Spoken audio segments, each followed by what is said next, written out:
Trust the Force, Luke. Sometimes truth isn't good enough. I feel the need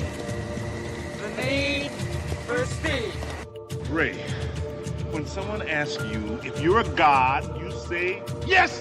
Because it's their time. Their time. Up there. Down here, it's our time. It's our time down here.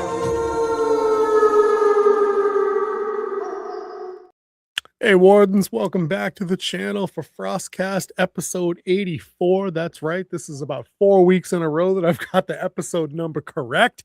Good evening, good evening. Good to see y'all.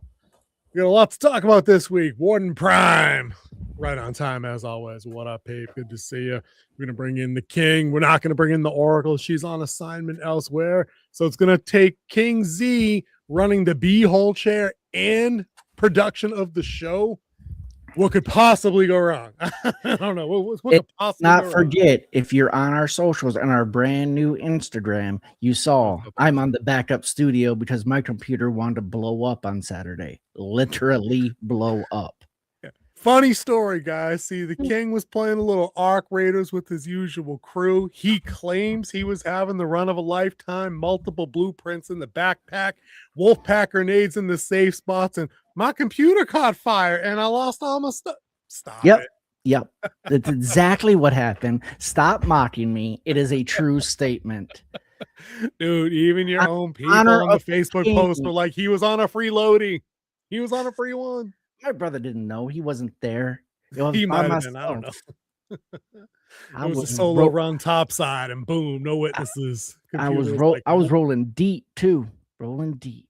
Was it a hurricane run? I checked that out today for the first time. You were right, dude. That shield shit's wild.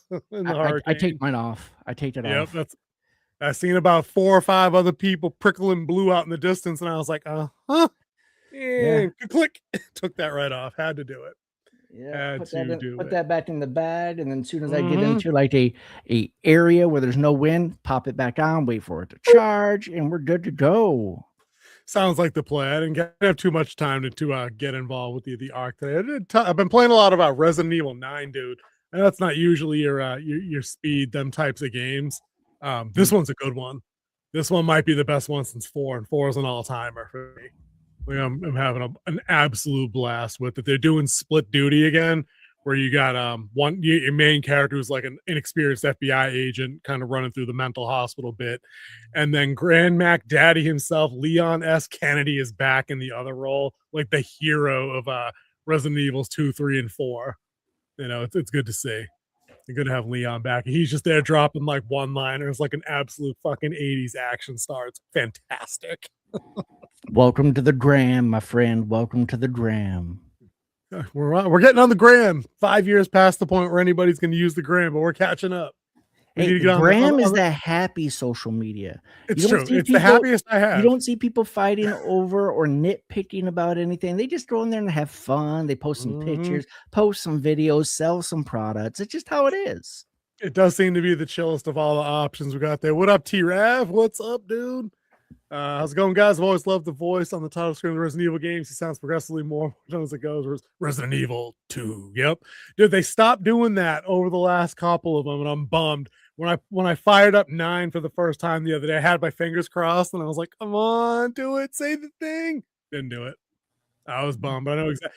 And I remember the first time I threw Resident Evil 0 in on the GameCube, and dude was like, 0. I was like, that's a bit unusual, but it does sound a little bit more deranged. I like it. It fit the tone. It was Resident Evil on a train. You know, solid. Paige, that's why you're in a much better mood than I'm in day to day. I'm sure of it. You know, if the Insta is the only one you're using and not the chap snats and the other stuff the kids are on. It's all downhill from there. And then not including like all the boomers, Gen Xers, and millennials that are still on the book of complaints. The book of complaints. The complaint book. Yeah. We just call it that. We could call it that. Not much to complain about other than King's computer catching on fire, literally. Do got some news stories to talk about. Got a pretty big I sent you the article. Maybe we could load that up. I think maybe we get rolling with the Paramount one first, though. I don't know. But I really wanted to go out, take a look at that Doomsday article, like in depth. Like I wanted to give that a thorough run through and read it through for ourselves. I've only read the first little bit of it because I kind of wanted to get you guys' take as we were kind of rolling through, because it seems pretty comprehensive. Like it's not a 2-sentence thing. Yeah. Oh, it was a deep article, and I think we should just get into that. I mean, we've already started, so let's go. Yeah. Do you get the article loaded? I do not have it loaded. I do have my notes, though, loaded right here on my other screen. Pull me up the article if you don't mind. I actually want to give that a little readout as I go. I don't want to miss anything on this one because I feel like for as much as we typically get with rumors with these things, with the big MCU movies, with the big Star Wars movies, I think a lot of this is going to bear fruit. All the gut feeling, take it with a grain of salt. It's not telling us anything new that we already don't know. I think there was a lot of stuff in there about Steve Rogers and the baby and things like that. No, there was not. You had already heard all that? There's nothing in there about Steve Rogers in there other than that he might possibly actually die. Some of the main legacy characters might actually die. Then I may have sent you the wrong article, and for that I do apologize, because the things I was hearing earlier in the week that prompted me to want to add this as a segment involved the fate of Steve and Peggy's child. Dun dun dun.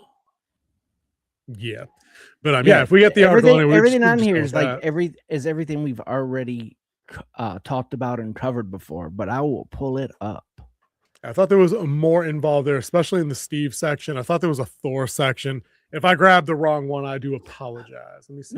Because I have a full summary right here of it on my screen here. I got a 15-minute breakdown of it. If you've got the more in-depth piece, so just leave this image up here so we can get at least a visual of what the segment's about. And if you wanted to break down some of the topic, we can go from there. And I'll just add in anecdotally what I heard from the other sources, just to keep our people up to speed, because I thought I heard some fairly shocking stuff, especially as it pertained to certain characters' motivations, and like I said, the fate of the baby, which I thought was weird. No, so here are some of the big talking points in it. Number one, Dr. Doom is the real mastermind behind the multiverse. Mm-hmm. Like, he understands it better than anyone else ever. And between magic and technology, he wants to be the person who controls reality. And that tracks for Doom. Yep, sure. He's been manipulating everything from behind the scenes since the beginning. And then the next one is that the multiverse is going to collide, and you're going to get mixtures. This is why we are seeing the old X-Men in this instead of the new X-Men. Because it's the Fox world colliding with the Disney Plus MCU world, and that they are fighting. The rumor of it opens up with a battle between the X-Men and the Avengers, the fight that we've all been waiting for. It's opening up to that, as we've heard in the leak, that should be happening. The only one that on here that I didn't already know, but we talked about it as well, is what Scarlet Witch is doing and how she might be seduced to join Dr. Doom because he's going to manipulate her to come in, since she does have reality bending powers.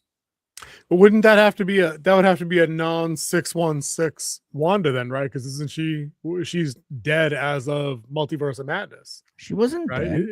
Was she not buried up on the mountain? Was that not the conclusion of that movie? She's buried somewhere in the multiverse. I thought that she was kind of buried. She called down the mountain on herself, and only Stephen Strange got out of that situation. I thought that was how that ended. But yeah, because she hasn't been anything since. She hasn't been mentioned since, has she? I don't remember. I don't think she has. But again, they could just literally just insert Wanda from any rando multiverse option they wanted to insert. It wouldn't have to be the 616 version. I think the common stuff going around, Tobey Maguire versus Wolverine was also. Yeah, I think that's going to be part of that opening segment stuff for sure. That's what I mean. Actually, that was not in this article at all. Nothing about Tobey Maguire and or Wolverine. No, but I think from what, just as Pape's just bringing it up, it has been something that we have previously discussed on the channel, because that was part of an earlier set of leaks, that it's Tobey Maguire Spider-Man early in the movie squaring off against Deadpool and Jackman's Wolverine from the most recent movie we saw him in. Yeah, I do not believe that's a true. That is not a true. That is an AI article. That is not true. So? Tobey Maguire has not been seen on set as of any time of reporting.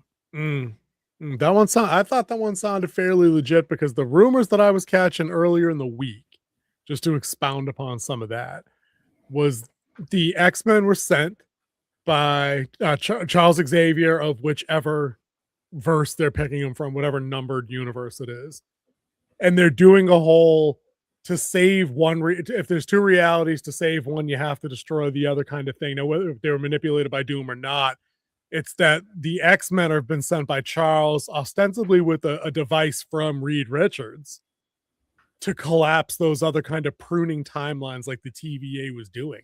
I've seen that printed in a bunch of places, dude. None of those articles struck me as, I mean, they could be human rumors, but they didn't strike me as AI constructs. Like, these are things that have been going around for a couple of weeks. That's the old stuff. Some of the new stuff that I had been hearing was that the big showdown that you, me, and I think a lot of other people want between the X-Men and the Avengers is actually not a big part of the movie. That it will be that tension will be resolved in short order and early, is what I was hearing earlier. And whether or not that's true, what do you think of that? Do you think that's missing an opportunity? Do you think that should be kind of a focal point of relaunching anything they're going to do, or of wiping the slate clean? Is this a missed opportunity? So we got to stop looking at Doomsday as this is wiping the slate clean. That's not happening to the next movie. This is Empire Strikes Back. It's supposed to end bleak, just like Infinity War did. And they're saying it's even going to be bleaker. Now, I don't know so much. Can it be bleaker? I don't care about any of these people. I cared about everybody in Infinity War. Everybody that got snapped, I cared about. I mean, I think they're probably wanting it to be bleak, but is that going to have any kind of punch? Where's the? I mean, who don't you care about? They're going to break. We already know. I mean, it's a meme. It's in our own thumbnail. Like, Ghostface will return in Doomsday. King Z will return in Doomsday. They're going to roll 50 people into this movie from everything Phase 4 onward and from all those god-awful TV shows, and I'm not going to care. There is no Iron Man. It's fat. If it's half-fat Thor, I guess I could care about him. I'll care about Cap if it's real Cap and not any kind of bullshit Hydra Cap. You know what I mean? Bleaker than Bleecker Street. It's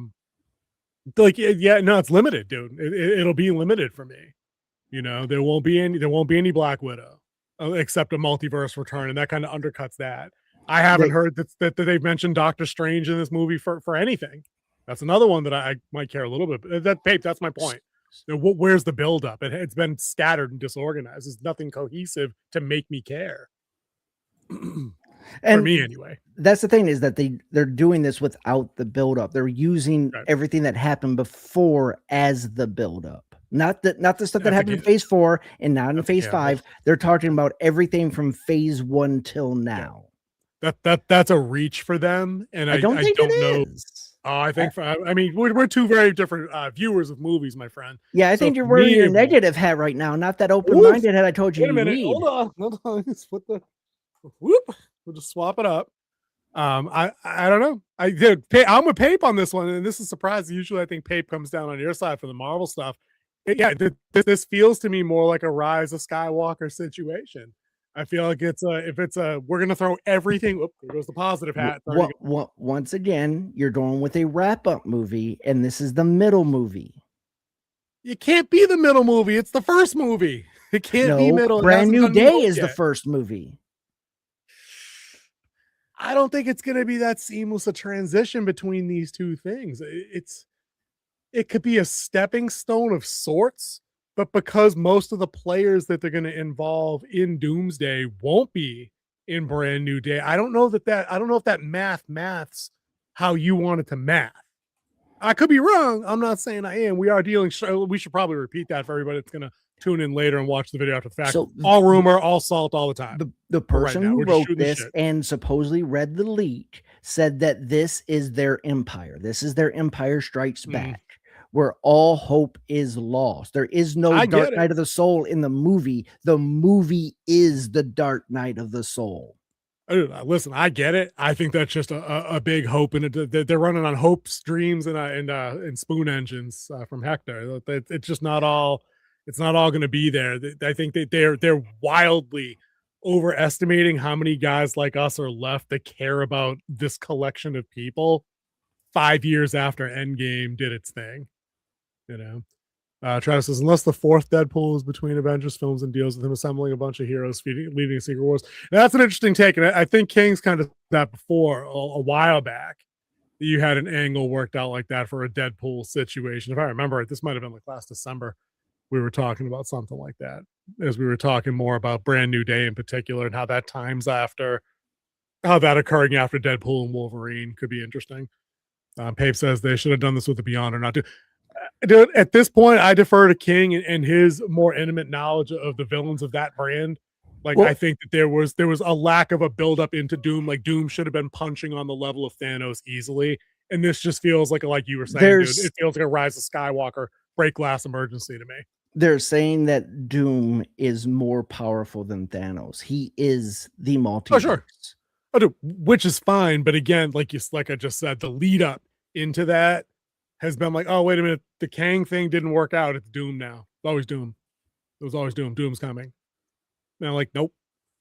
I don't get any of that impression. Dude, you knew from jump with the phase 1 stuff, there was always a sense of where it was going. And the first time they showed you the Tesseract and Thor's hammer, you knew. And then as they unveiled a little bit more, you knew more. And then when they got Thanos telling you, fine, I'll do it myself, like the hype is at maximum levels. But there's no critical mass hype here. But you can't go back and do that. Why couldn't I have started that with phase 4? We've said routinely we could have done that from phase 4. No, new villain shows up, new stepping stones. You can't do that again. You're going back to the well. All you're going to do is recycle story beats. But you got a whole different villain with a whole different motivation. You're already cannibalizing the multiverse that you built anyway. Why not do it logically? So you're going to build a whole new Avengers team. Not whole new. I'd have people that have checked out and cashed out in the story or in real life. You can move on past certain characters. You don't need Hawkeye. You don't need Black Widow. You need someone better than her sister. Nobody likes Yelena. You know, nobody wants David Harbour in there instead. Actually, a lot of people like Yelena. She's one of the most popular characters from the other one.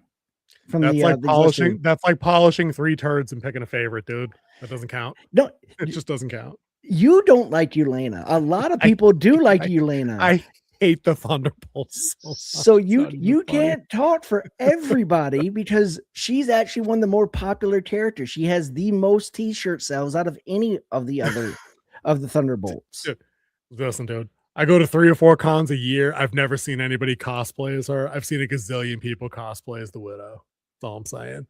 Because she's classic and it's easy.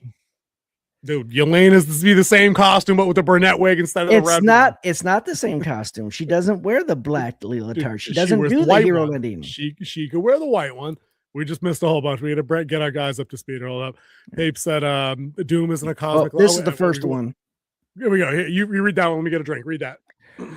If we find out that Deadpool's Wolverine X-Men were actually killed by Doom, not humans like they thought, it would support that being Deadpool 4.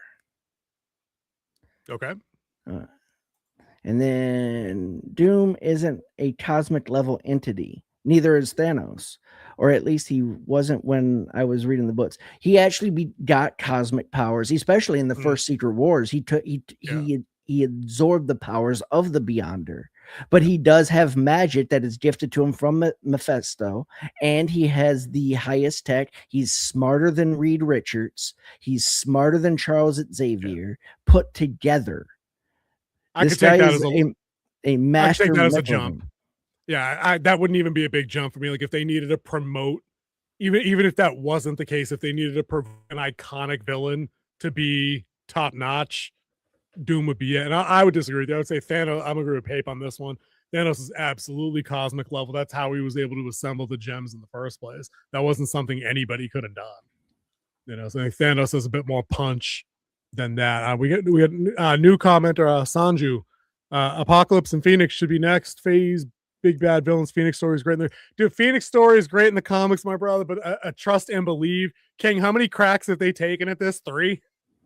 2. They can't do it. 2, 3, 5, 1, 2, 4, 5, 10. It don't matter. They can't 2. get that story right. I don't even want to see them take another shot at that. I wish they could, but I'm good. And they did Apocalypse as well. And I don't think the King was impressed with that. In fact, one of the King's best rants on this show was his better version of the 4 Horsemen of the Apocalypse. And I would have paid good money to see the King's version. I don't want them to take any more kicks at either of those stories. Don't want it. That they did listen at this point, they should bring in Wonder Man. At least he felt like a real human being. And then Travis says, if the X-Men die at the end of Doomsday, which I personally think would be dumb, they're not going to. And we end it with a drunk Logan coming back in, discovering them, revealing that this led to Deadpool Wolverine. That'd work. Like some Final Destination, the end of this movie ties into the beginning of the earlier thing. Maybe. I don't think they're going to die because I think is their whole intention.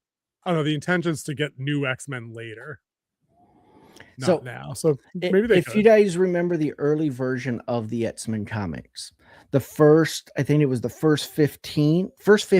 It was the first 50 because 50 was the first giant size X-Men. Yeah, I remember that. So the first 50, the team was Beast, Jean Grey, Cyclops, Angel, and Iceman. Not Archangel, right? Yeah, not Archangel. Angel. Was later. Yeah, right. I mean, it's the same character, just after he was Apocalypse. After the upgrade. Yeah, no, I know. But it was wildly different intention after that. Yeah. So then in the giant size X-Men, when all the X-Men are caught, except for Xavier, he goes to Cerebro and he finds these other mutants. And this is when we introduce Storm. This is when we introduce Colossus, Wolverine, Nightcrawler. The team most people know. And we do know Nightcrawler's in this movie. The actor's already done interviews. He was talking about the scenes he shot and how he didn't know he was who he was acting against because it was all very tight-lipped, if I remember that part of the story right. Yeah, they had code names and scripts and things just to keep it under wraps. Sanju says Doctor Strange and Wanda could be Doom. Dude, I would buy that. I would buy that considering this is a multiverse hurrah. Dude, that'd be really intimidating. That'd be a hell of a powerful combo to have to beat with conventional weapons or technology and ability. And that would not be bad. That is one of the things that was in this leak is that the Scarlet Witch will return. And because she has reality bending powers, it's just chaos magic or whatever they call it. Yep. Hex magic. Hex, thank you. Yeah. Wait, is that what it's called? Yeah. What if like the word chaos? Oh, she says that stupid thing in Rivals when she uses her ultimate. She goes pure chaos, and then vaporizes shit. It's kind of funny. Yeah. So, they're going to use her as an ally and join Doom. So, because she has her reality bending powers, which we saw in WandaVision. Yep, that's her whole bag. Yeah, I can see that. Doom is going to seduce her or mentally manipulate her to join his side. There is nothing that I saw in this article where it was talking about Strange at all. And I think he's been largely absent from any press talk. I don't think anything's been said about or by Benedict Cumberbatch at all. I think he might be missing it. He might not be on deck for this movie. I mean, he might be on deck for Secret War and not this. Travis says, as someone who doesn't care about the X-Men, one route they could go is it's Wolverine teaching this new generation of X-Men, picking up where Charles left off, dealing with not being good at it. When they get to new X-Men movies, maybe they could do that. They could absolutely do that. I was going to get to this at the end. So I'm going to hold on to my reply to you, Travis, until the end when I get to that part. All right. Let's bring up his. That's the rumor we heard as well. We had the King had a good theory going for a while that it was going to be Mayday Parker. Yes. Scott's no. I thought that your theory was that it was going to be Scott Summers' daughter, right? No, I never said that. I never said it was going to be Rachel Summers. I thought you said it was going to be Rachel Summers because I thought I was going with Jean Grey. I thought that was my pick. So I thought you had it in for Rachel. When I brought it up for Rachel was that if they are going to do X-Men versus Avengers, it has to be over the life of Rachel Summers because but she was about to this actress. Yeah, because she was supposed to inherit the power of the Phoenix. Right. You had never connected the character to this actor. That's right. That was two separate things. Yeah, they're saying that she's Jean Grey posing as Mayday Parker now in Brand New Day. Interesting. If Doctor Strange isn't in Doomsday like rumored, it's possible he's going through time to assemble a team, pull Wanda out of her death, just like Ezra did with Ahsoka in Star Wars. Dude, I could see them doing that in all honesty, and that would explain the absence. I'm not sure that I care to see that happen. I have to ruminate on that, I think.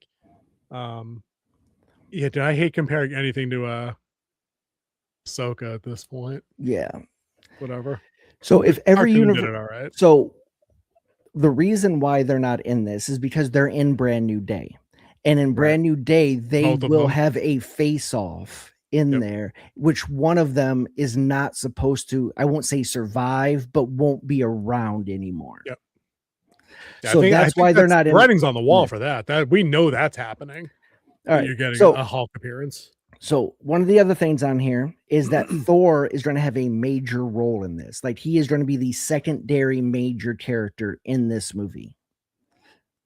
And it is rumored that he will die in this movie. I've heard that. And listen, I'm okay with that.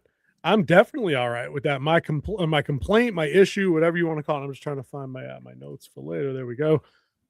My issue is that they've only now since kind of half brought him back from being like a tub of lard joke of himself. Like Love and Thunder didn't do him any major favors until the very end, getting him, having him have the daughter and putting him in more of the dad role and maybe having him be more reflective like Anthony Hopkins was at the end of his run as Thor's father in the earlier MCU movies. They need to show this character some love and respect because he hasn't had any since Infinity War. It's been nothing but garbage for this character since, with the limited exception of the zombies cartoon that we watched. I thought Thor came off as pretty cool in that. In the one chapter he was in there, he held the line, even though he lost. Like he held the line, like he did Thor shit. So I was all right with that. I definitely don't need to see him be the butt of every dude bro joke. Whoever writes his dialogue is going to have him do. And I think at this point, Chris Hemsworth should just nut up and be like, nah, I'm not saying that shit. I'm done. I'm not wearing the fat suit. I'm done. Let me be jacked or I'm not going to be in this bullshit.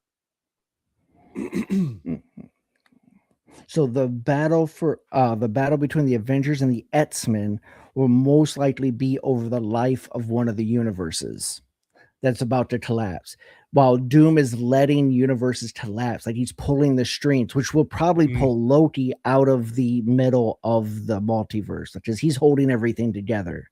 So more than likely he's something about that. Let's see. Boom. There you go.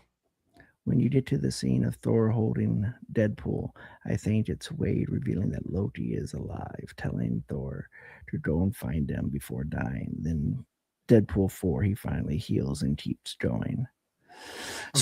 Dude, I'm starting to suspect that Travis might have a financial vested interest in this in Deadpool 4. He's the secret writer. He might be. He might be. Hey, and good on you. Good on you. Good on you. You're right. Dude, call us. We'll check our page email. We have ideas. We'd like to help. So we do know that Loki is the center of the multiverse base of the end of Loki season 2. Yeah. They're probably going to Doom is trying to pull him out, trying to take that position because he wants the one to control reality. When that happens, Doom is going to use technology and magic to drift all the remaining timelines after the collapse and watching different teams die off. Like you're going to see teams die off and they won't be back. And that I hope not. Then it will be on Battle World, which will be. Oh, dude, that's 100%. That's how that's going to end. 100%. Yeah, you're dead ass right on that.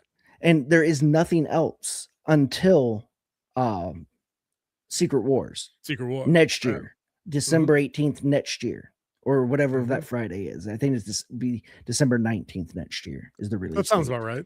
That sounds about right. So it'll be a whole year of speculation, not like the 6 months we got between Infinity War and Endgame. It's I was gonna be okay a with that, full. though. It's going to be a full year of speculation of how this ends, and this is exactly what they want. But when it ends, it will be a full reset of the MCU. All the legacy characters that everyone likes, with like Chris Evans playing Cap, that's dead. Chris Hemsworth as Thor, gone. It's got to be at this point. Tom Holland as Spider-Man, gone. Everybody you know who's played a role will not reprise that role after Secret Wars.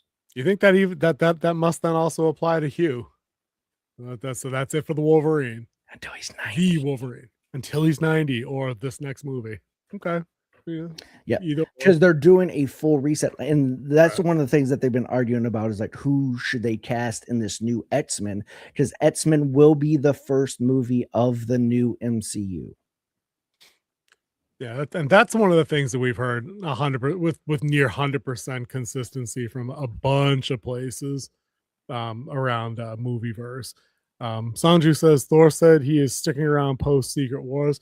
And I need to see the quote in context. I mean, I'd like to see the wording, because anybody that's going to angle for a job being like, if Marvel calls, I'm taking the call.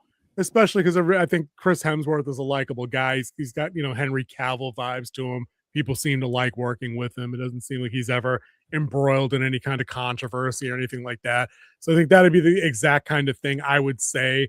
Or if King Z was my agent and he was telling me, hey, dude, stay relevant, keep your phone on you.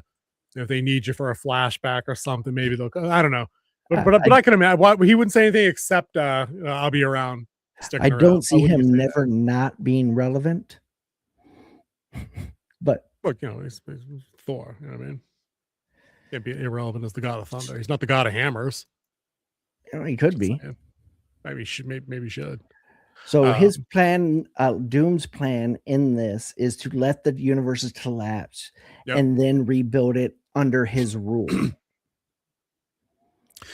Yeah, that's like you said, that's the bog standard stuff that we have in here. I wish I had the proper article. Then that would have added a little bit of context.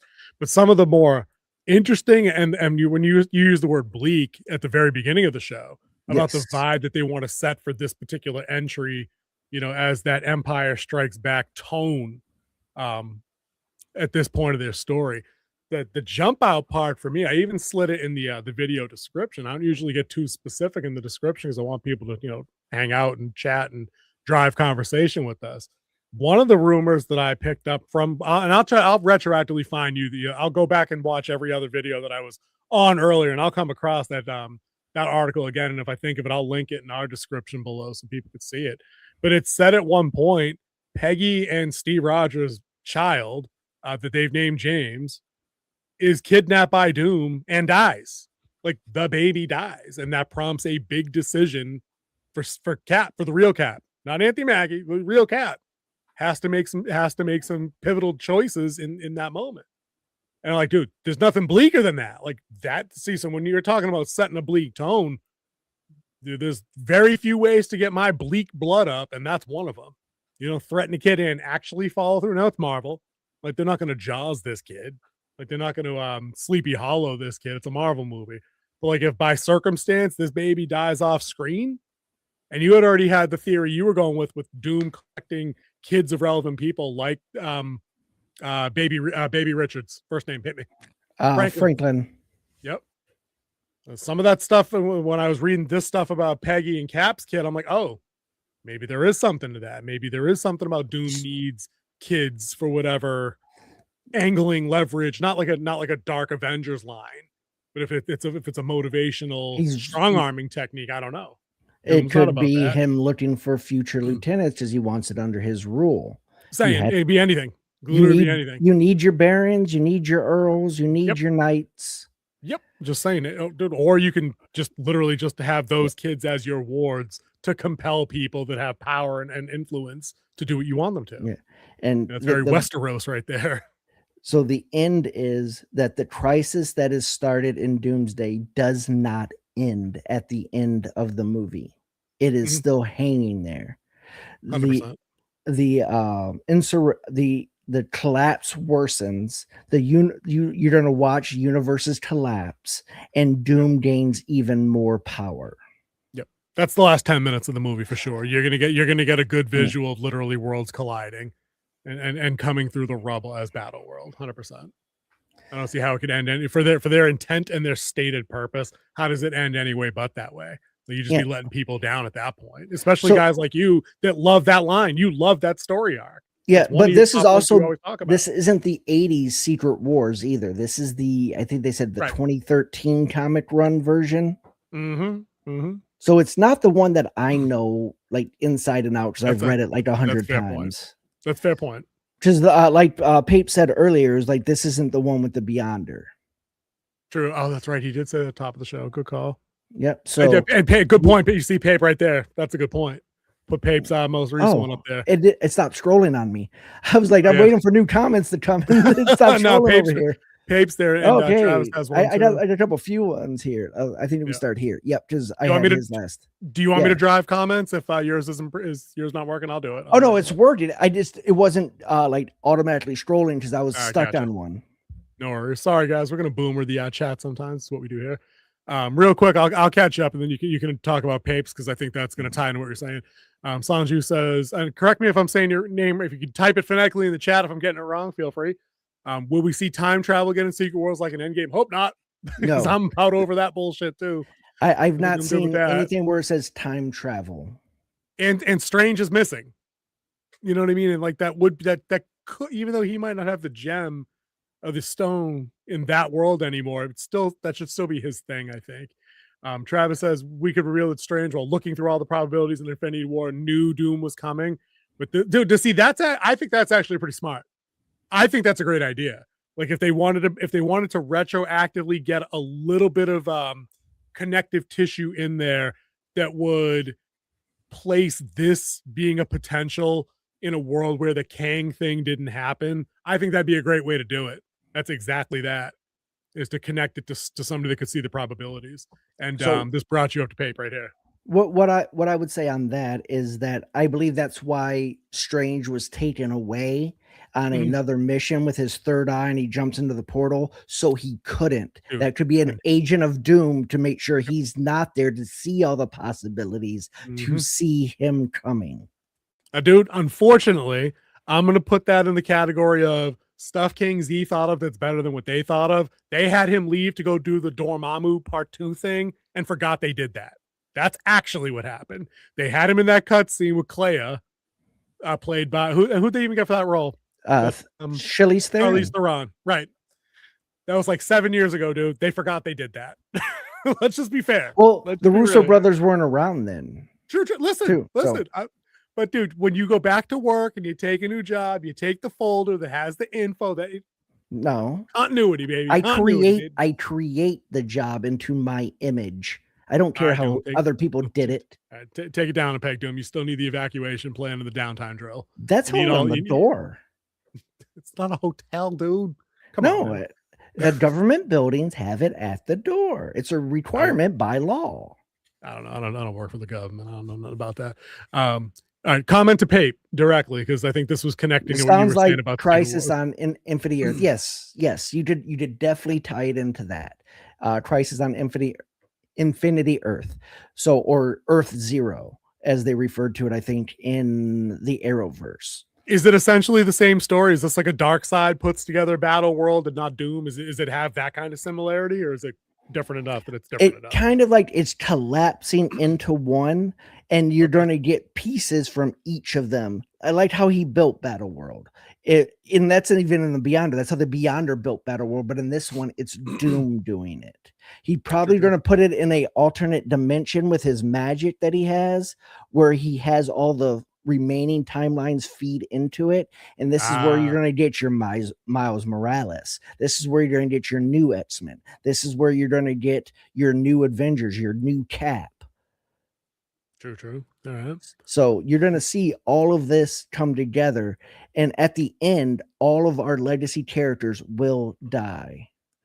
How the heroes would defeat Doom in Secret Wars, they have to work together. It's how they did it before. They're gonna use him like a battery and overcharge him with the power that he wants, and then he's going to blow out and then lose everything. Which, of course, will be better than the thing I hate most in these movies, which is what? A Skybeam. Skybeam. No Skybeams, please. The Wolf is out on Skybeams full time, brother. I can't do it. I can't do it again. I'm done. No mas. Travis says, people would hate this. That's always a good start, buddy. But it is part of the universe. Have Doom free the imprisoned Eternal. Oh, dude, I hate it already. Teaming up to kill Arishem before he steals their powers, like to be understood. And then Sanjay right after said, will Eternals be in Secret Wars? Dude, I haven't heard anybody mention the Eternals since that movie bombed 8 years ago. Yeah, I haven't heard anything. Never even been brought up in rumor. None of those spin-offs that they ever talked about happened ever at all. The only time it got mentioned was in Captain Falcon Winter, whatever, the Captain Fake Cap movie. It's the Falcon and Winter Soldier. No, the movie, Cap 4, New World Order. Like when they were fighting over the vibranium present in the giant body sticking out of the Indian Ocean. And they didn't mention anything that happened that put that there. You know what I mean? It was just there. Like they're like, oh, this happened from the skirmish 8 years ago, and mentioned nobody by name or the situation by how that came to be. There will be no Eternals mentioned going forward. That's done. That's done. Chloe, what's her name, is long since moved on to going back to doing other kinds of movies like she should. It was a giant misfire. Giant. Star Fox, Thanos' brother's still out there. Interesting, yes. And they need to take out a Celestial. Peter Quill is the only person on Earth who's killed one. They team up, bring in the Guardians and the Thanos. Dude, I'd be down for that. I just don't need the Eternals to do it. Have all the Celestials you want. You know, that's infinitely more interesting to me than the Eternals. And it's going to be interesting to see who they build as the new Guardians, because we know Dave Bautista will not be back, especially if Gunn's not tied to it. Yep. I think Bradley Cooper's off contract. I think, was it Zoe Saldana? Saldana. She's not coming back. Mm-hmm. So I mean, I don't know enough about the Guardians to tell you any of who their other teams are. Like when that movie first came through in phase 2 or whenever that was, way back when, I was like, this looks like it's going to be really fucking dumb. And then ate a whole pile of crows. One of my favorites. I love it. They nailed it. That's James Gunn did his best work in genre, not counting things like Slither.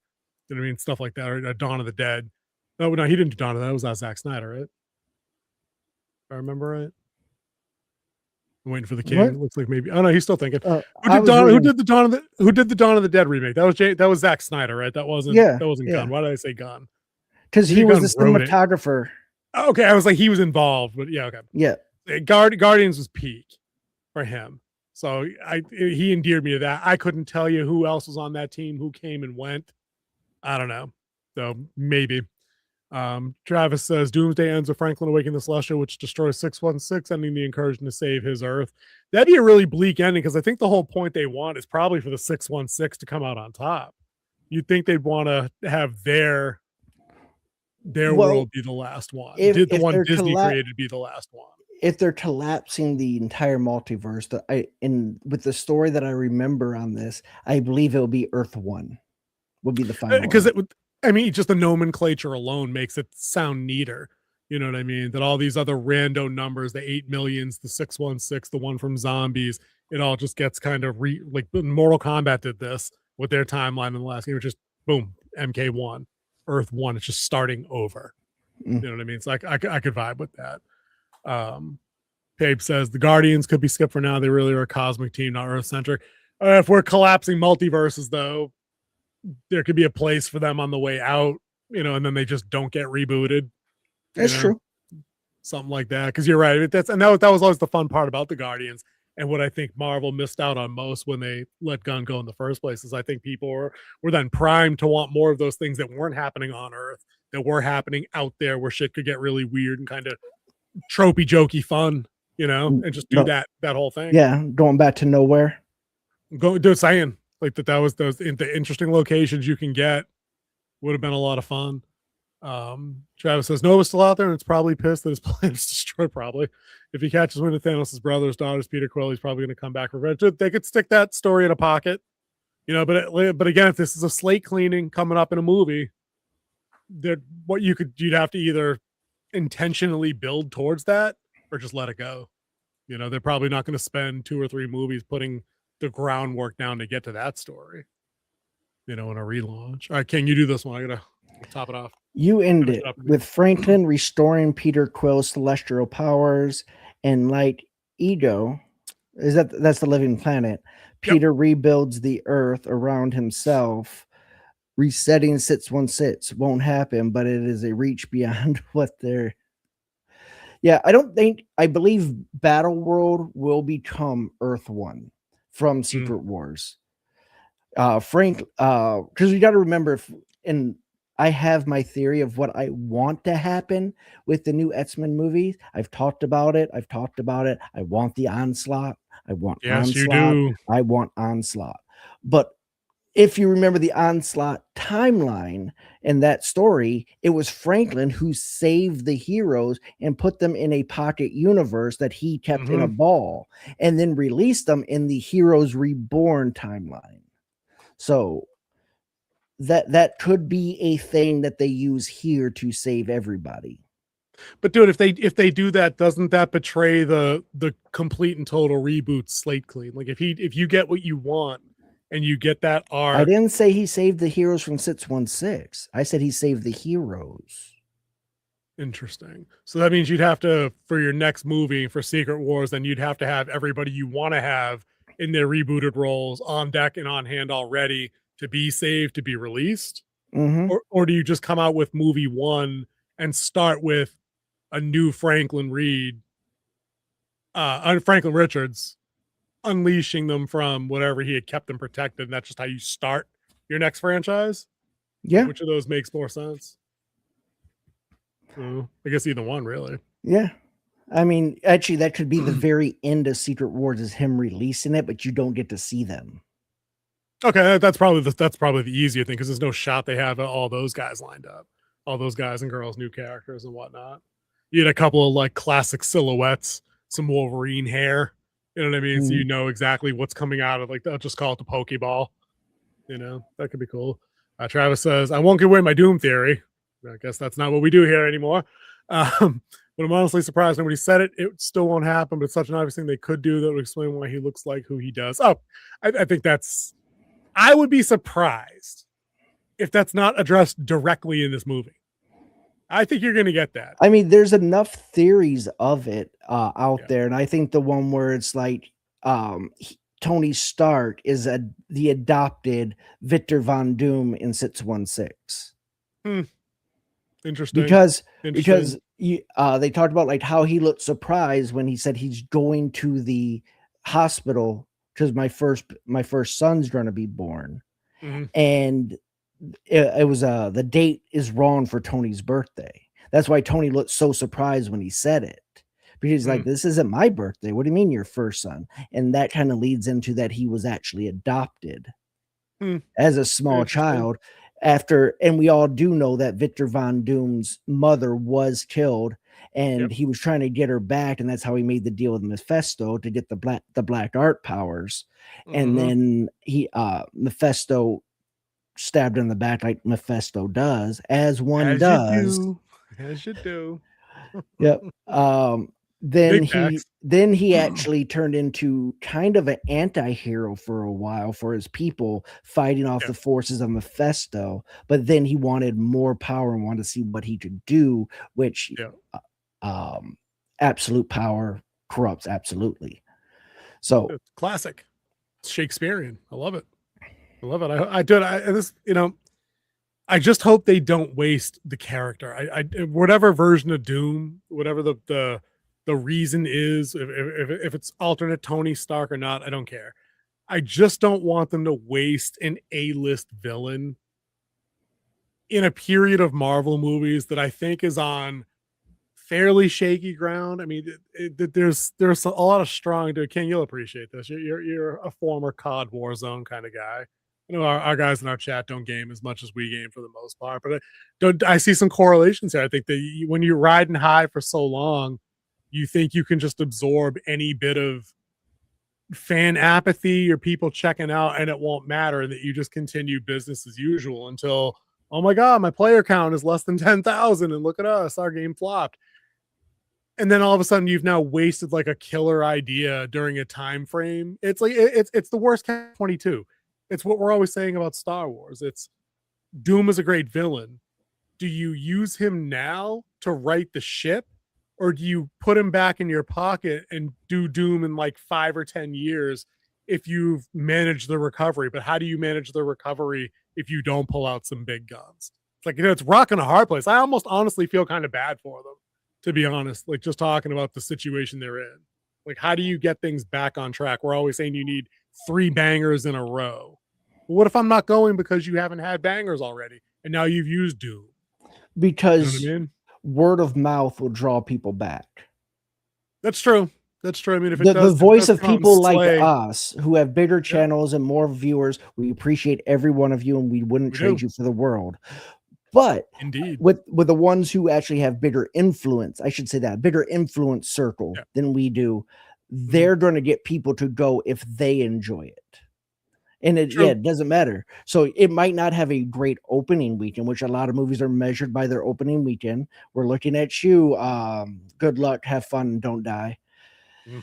But some movies are waiting for that second and third week word of mouth. And we've seen that here recently where we've seen that uptick in ticket sales the second week and the third week.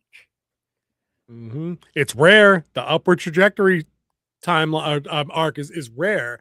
Usually that's what we're doing. We're waiting when a big franchise things come out to see if it's a 30% drop, which is like textbook normal for any movie in the movie theater to come through. Or do you get that 50 or 60% drop, which is basically like your movie's toast? Like that's a wrap. Like I was reminded earlier that the Dawn of Justice second weekend drop was 69.1%. Like, yep. And that once again, word of mouth killed that. Right. Because people showed up and were like, nope, can't do that. This is not what we wanted. So then I wonder, you know, like then hopefully enough people get up. The Pape's getting really philosophical there with that one. It's like money.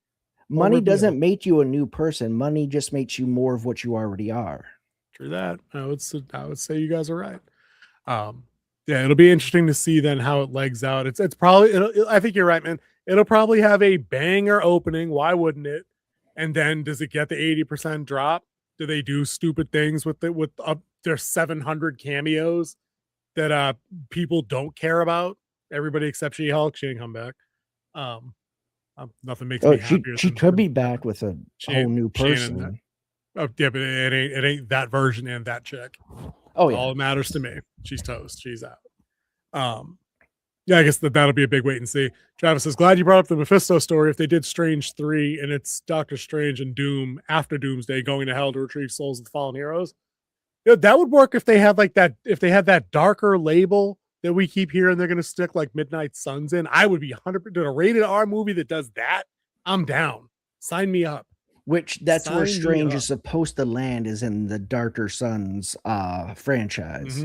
So that is supposed to be building up. That's why they used Mephisto and Ironheart. It was to introduce him. Another glaring misuse of a top tier villain, but okay. That show. No, I wouldn't say a misuse. I would say it was his show. I just don't slide banger characters in with the what's the bad one? Flotsam or Jetsam? Which is the crap? I can never remember. I don't remember. It's nautical. I don't know. Maybe somebody nautical terms. I don't know. I thought maybe you'd know. I know that there used to be two crows and a cartoon was called Flotsam and Jetsam. That was Heckle and Jekyll. Heckle and Jekyll, not Flotsam and Jetsam. There was a Flotsam and Jetsam. I gotta do this whole thing myself. I swear sometimes. Yeah, no, you don't put Mephisto in Ironheart. You know where you put him? You put him in Agatha, where it makes sense. It made more sense to do that. That was a mistake. Actually, yeah, you're right there. You should have put him in. You know, Agatha. the whole show was built around hex magic. witchcraft and everything. Right. He would be, and the fans to. wanted it. The people that actually tuned into the show, because that is bizarrely one of the shows that had an uptick in views because it had a target audience, it wrote towards them, and it just did that independently of like literally everything else. So it wasn't there to crap on anything that I might have watched and enjoyed. I watched the first 3 episodes and wanted to die. I thought it was awful, but it was not for me. It legitimately was not for me. But Mephisto belonged in that show. You know what I mean? And instead, I think they heard the name for the first time after that show was in the can, and they were like, well, people really seem to like this Mephisto guy. Let's look up Wikipedia and see what we can learn, and then we'll put him in our next bad show. And fuck all, there he is in Ironheart. Completely unnecessary. Except to do exactly like you said. We need to get him in there somewhere. Sacha Baron Cohen will do it, for $15 million because he needs the money. He has that divorce. Right, dude. She took him for like 9 figures, dude. It's crazy. I don't know, dude, had that kind of money. I guess that Borat check's still cashing, That and what's that? The Talladega Nights. Yeah. Pape says, so does the success of all depend on how well a Brand New Day is? Dude, that's a king question. I'm gonna zip it and let him go. That would be the pace setter. That's the pace car right there. Depending on that, you're going to see how many people are going to join in on the race and actually look forward to December 18th. So the other big measure of how good Doomsday is who wins Doomsday, because Dune 3 or Dune Messiah, if you know the books, will be released that day, because was it Dune, Children of Dune, Dune Messiah.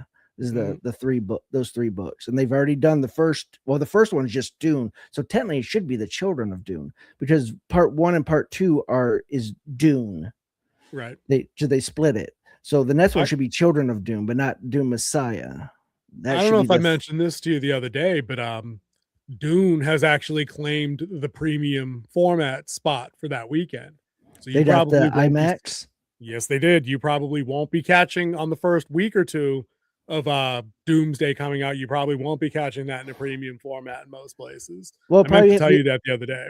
It'll probably be in 3D, but it probably won't have. That's technically not a 3D format, though. A premium format, But I thought that was interesting. But again, I think that dovetails nicely into like what Pape was asking about success of this movie.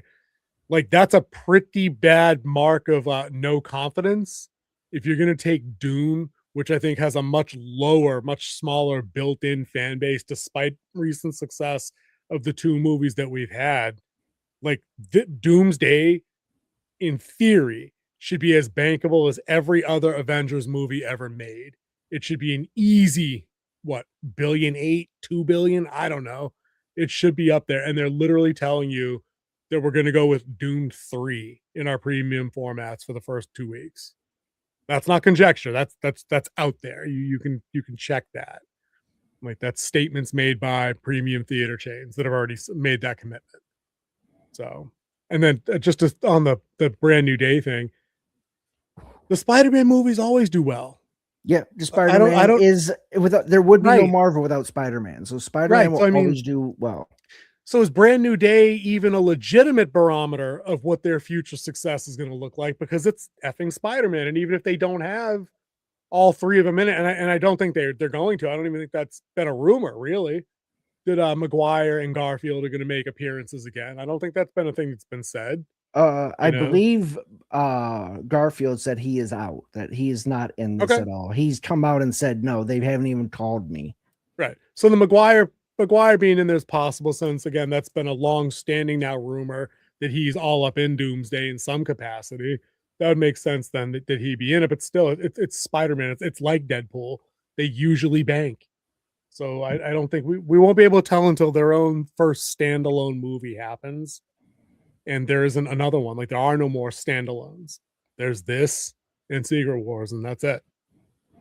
So Travis's comment here, another thread to pull from, is that when Thanos and Bruce snapped the fingers, we knew exactly what they were doing. As they said it. With Tony, we know they killed Thanos, but we don't know what else he did. I'm going to raise you one on that. I'm going to go all in on this one. What if Thanos' snap actually prevented Doomsday, but because Bruce brought him back, it actually continued? Oh, dude, that would be sick. And I love that kind of shit because all it does is play into the whole you can't do the monkey paw thing just because you can. You can't just wish the thing because there's always unintended consequences. Dude, I love that idea. That's one of your top 3. I love that. I love it. That's top notch. That would be the dopest shit ever. And it puts you in then that kind of paradox. Then we got to go back and let it happen. Like, Yeah. no, because we can't go back to the past of that. Break out the board and the markers and the Back to the Future thing. Travis says, one thing I learned as a fan is there are trolls for sure who will tell you how something can't be done. Creative people make it happen. I'm excited purely to see how they pull it off. But I'm excited, but it's more of a morbid curiosity at this point because I feel like they've dug a fairly big hole. They have more latitude to get out of that hole than something like Star Wars or Star Trek because there's not as infinite a possibility set they can draw from given the nature of the worlds that those inhabit. Comics, you can do just about anything. But again, you have to have like creative intent and integrity in equal measure to do that kind of storytelling. And they haven't done. What was the last thing that convinced me that they had a clue? Like I was pretty lukewarm on Fantastic Four and I'm out on Thunderbolts. King was pretty mid to high mid on both. I did like Thunderbolts. I did. I'm going to admit it. I like Thunderbolts because I like the story idea and the deeper context of what they were saying in that. Plus the mental health issue, it played quite well. And it worked for you. 100% it worked for you. I don't think the only thing that worked for me, ironically, was the ending. Fantastic Four was fine. It was a fine movie. It wasn't bad.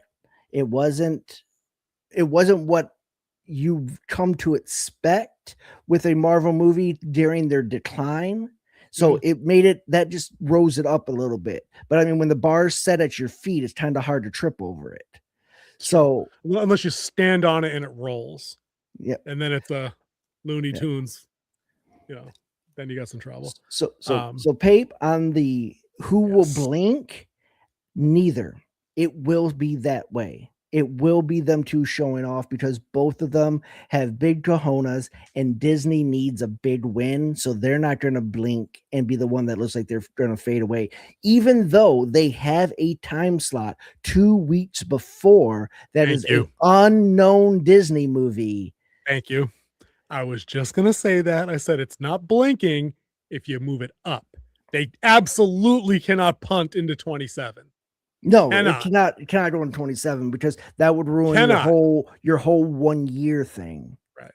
But moving off of it, you're not going to get either one to blink. Both of them are going to sit there and they're going to fight it out.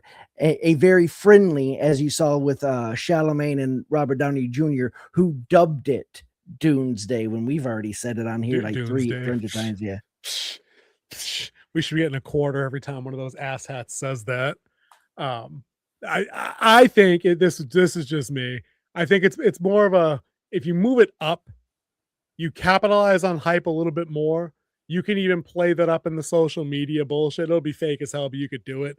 And you could go the angle of, dude, we're so hyped for Doomsday. We had to get it out to you guys early. Come check it out. It's coming out such and such a date and just see what happens. Because maybe you could secure dollars in the premium format away for 2 weekends. That counts. That counts a lot, Go to see what they say. But it also depends on how they filmed it too. If they filmed it for IMAX, then it could be a big deal. But if they're just taking, they had to. Actually, they don't have to. You have to use a special camera. You don't think? But at this point, dude, all the Marvel movies are made with IMAX in mind. All of them. When was the last time you haven't seen one in IMAX offered when something new came out? I saw Fantastic Four in IMAX. So they could, if they get it, it doesn't mean that it's shot in IMAX format. They're just using the 8K version. There is a special camera that is used for IMAX, and only Warner Brothers is the only one that's actually ever used it when they made, or it is Warner Brothers who made Transformers, right? Yeah, that's in our next topic actually. If we get to it, Transformers were shot with the IMAX camera. But All there's of more them. than IMAX out there in terms of premium format theaters. Like that's not the only one. So do you need special equipment to shoot for all of those? Or are they all comparable, just Yeah. different names? I don't know that shit. Or Well, you we'll get see what to happens change though the with that. settings in the camera. Like if you shoot a scene and then you want it in one of those special formats, you have to change the settings. You can't just blow it up. You get Sure do. distortion and stuff like that. All right, go ahead and take Travis here. I gotcha. Going off that idea, Mephisto is a deceiver. Ironheart made a deal with him. Stupid deal. Maybe a name she accidentally my sold to AI sold Tony Stark to. Dude, that was the worst part of that fucking show. Not your real friend. Didn't want the real friend back. Stupid. Won't happen, but it's better than Marvel is screwed. Dude, I'm good with never seeing Ironheart ever do anything again anywhere ever in any medium. Ever. I don't know. I mean, they did what two? don't have They've a- done what 2 or 3 book runs with her, and it usually ends after 8 editions. Dude, believe it or not, I think they're up to 5. I think when I reviewed the show, and then when I did the KPDH video where I basically character assassinated Riri Williams using Rumi as my instrument, I think I counted 5. Wow, big time rumble and a desperate time. Dude, it's huge. I had forgotten even that they were slated for the same day, Pape. And then when I heard the story on YouTube about Doomsday losing the premium seatings, I was like, oh, fucking stick a fork in that. Like, that's going to cost you a big ass percentage of fucking revenue right there. Because I'm pretty sure they wanted it. All right, let me sit up for this one. Here we go. Not only is it 2 big franchises going head to head on December 18th, it's December. You know how much money people are forking into presents right now during that time? Like, they're not going to have discretionary income to go spend $35 for a movie ticket to see either one of these movies. They're going to choose one. One of them will be seen, and more than likely, it will be the second week when it's out on Christmas Day, because, well, what else do you do on Christmas Day other than go to the movies? I mean, come on. Thanksgiving and Christmas. Those of us that have kids won't be going, but yes, you're right. Historically, you are correct. It is a giant movie day, and that's why they are open on Christmas and Christmas weekend. And that's why I always leave the people at the concessions a $20 tip when I go on Christmas. Right. Absolutely. As you do. As you do. As one does. We'll see, as one does. It'll be a rumble. It'll be interesting to see. And I think that even in its weakened state, like I said, the installed fan base, even though a lot of people have taken off from the MCU, it's just bigger than Dune. It just is. You poll 100 random people on the street and ask them to name 3 characters from Dune, and 3 characters from like anything Marvel. Fucking slam dunk. Would be nice if Marvel took this opportunity to recast the Fantastic Four. At least one of them. The guy who's in everything. One of them. Yeah. Well, the guy that's not going to be in Last of Us season 3. Yeah, it would flashbacks. Actually, I think he is for flashbacks, one episode. Yeah.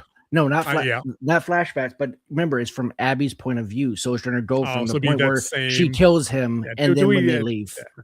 I didn't need you to act that out. We could save the miming of that. I fucking hate that show. I hate that game too. I'm glad people are coming around on how awful that game actually was in the grand scheme of things. But anyways, that's gonna be a whole big wait and see on the other Marvel stuff. I do believe Fantastic Four is not getting recast out of all the teams. That's the only one that is not taking casualties, I believe. Even the whole slate cleaning thing? Even with the whole slate cleaning thing, because they're not coming from the 616. See, that's kind of, you don't think that's kind of a hair split though? Because I mean, I think that creatively, anybody in charge would really just want the entire whiteboard wiped down, Windexed, and dry. You know what I mean? Just like do it all up, start completely over. Because at that point, if you're like, oh, we're going to keep the Fantastic Four because they weren't this, then well, you can keep a version of Wolverine that wasn't 616 and say Hugh Jackman played that one too. That's got to be a more fan-driven thing than the Fantastic Four. You know, why wouldn't you want Hugh? Who do you do? I mean, if you put him on a scale, which one do people want to return? It's well, Wolverine. I mean, does Hugh want to return? I mean, literally, he's aging out of the role.